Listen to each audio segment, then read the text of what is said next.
আল্লাহ পাকের দরবারে লাখ লাখ শুকরিয়া আদায় করছি, যেই মহান রব্বুল আলামিন আমার মালিকের গুণগান এবং মালিকের সৃষ্টি জগতের সমস্ত কীট সমস্ত মাকলুকাতের নাম জপার জন্য যেই মাওলায় তৌফিক দান করলেন, ওই মাওলার দরবারে লক্ষ লক্ষ শুকরিয়া যদি কিয়ামত পর্যন্ত জানাই শেষ করতে পারবো না।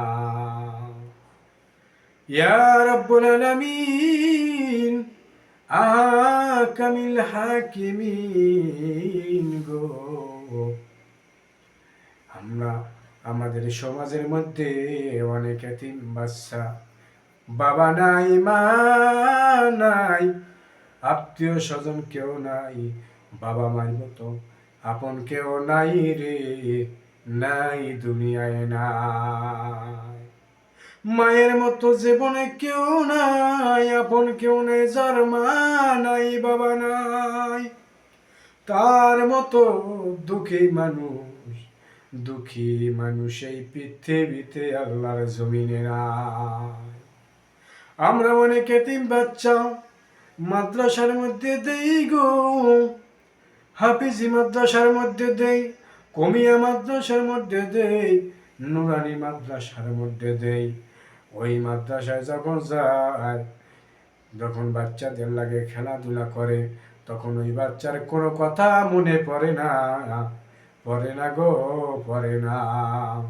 যখন একা অন্য একটা ছেলের মা আসে, বাবা আসে গো, তখন ওই ছেলে দৌড়াইয়া সাইডে থাকে আর চিন্তা করে দেখে গো, আমার মা যদি থাকতো গো, আমার বাবা যদি থাকতো, আমার মা আমার সঙ্গে দেখা করতে আসতো, আমার বাবা আমার সাথে দেখা করতে আসতো। ওই ছেলেটা মনে মনে কান্দে আর মালিকের ডাক দেয়, মালিক আমার মতো কপাল পরে এ দুনিয়ার আল্লাহর জমিনে নাই, কোনো কেউ নাই। আমি এত কপাল পোড়া, আমার বন্ধু কত ভাগ্যবান, কত ভাগ্যবান, তার মা আছে, বাবা আছে, আমার তো কেউ নাই। রমজান মাস আসলো, রমজান শেষ হয়ে গেল, ঈদের দিন আসলো, ঈদের সময় আসলো, সব ছাত্রদের ছুটি দিয়া দিল। তখন যখন ছুটি দিয়া দিল গো, তখন ওই ছেলেটা একা একা ভাবে, সব ছেলেদের যখন ছুটি দিয়ে গেছে, কেউ বাড়ি যাবে, মার সাথে দেখা করবে, বাবার সাথে দেখা করবে, আত্মীয় স্বজনের কাছে দেখা করবে, আমার তো দেখা করার কোনো কেউ নাই। শুধু তাই নয়, আমার ভাগ্যে আজকে যদি মাদ্রাসার বোর্ডিং বন্ধ হয়ে যায়, যদি পাঠ্যক বন্ধ হয়ে যায়, আমি কোথায় খাবো, কোথায় যাব গো? মাদ্রাসা যদি বন্ধ হয়ে যায়, আমি কোথায় খাবো, কোথায় দেখবো, আমি কোথায় যাব গো, কোথায় খাবো, আমার খাবার তো জায়গা নাই। এইয়া বলে আর এক পাও দেয় লাইবারের দিকে, হুজুরের দিকে তাকাইয়া যায়, আবার পিছে দৌড় দেয়, আবার হুজুরের দিকে তাকাইয়া দেখে, হুজুর তাকাইয়া লক্ষ্য করে মাদ্রাসার ভিতর থেকে একটি ছেলে কতক্ষণ যায়, আবার সামনে আসে, আবার পিছনে দেখে, আবার পিছনে যায়। এইভাবে হুজুরের যখন চোখ পড়ে গেল এই ছেলেটার উপরে, ওই ছেলেটারে ডাক দিয়ে কে, বাবা রে, তুই এরকম করো কা, আমার একটু বাল, আমার একটু বাল, তোর কোনো চিন্তা নাই, ভাবনা নাই বল। হুজুরে ডাক দিয়ে বলে, হুজুর কি বলবো, আমার মতো কপাল পোড়া ছেলে এই দুনিয়ায়। মাদ্রাসার সব ছেলেরা বাবার মায়ের কাছে চলিয়া গেছে, আত্মীয় স্বজনের কাছে চলিয়া গেছে, আমি এতিম মানুষ, আমার তো মা নাই, আমার তো বাবা নাই, কোথায় যাইয়া দাঁড়াবো, দাঁড়ানোর তো কোনো স্থান নাই।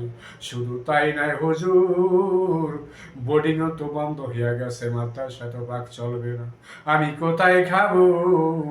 হুজুর আমার একটা অনুরোধ, আপনার যদি কোনো দাওয়াত থাকে আমাকে নিয়ে যাইয়েন, আপনার সাথে যেন একটু খাইতে পারি গো হুজুর। এইভাবে হুজুর যখন দেখলো ওই ছেলেটা বলতে আছে, হুজুরের কলেজা ফাইটা গেল, ফাটিয়া যায়।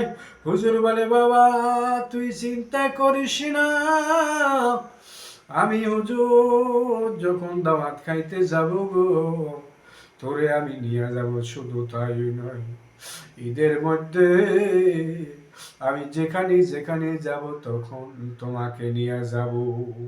ওই ছেলেটা যখন খুশি হয়ে যায়, খুশি হওয়ার সাথে সাথে আমার আল্লাহ খুশি হইয়া যাবে।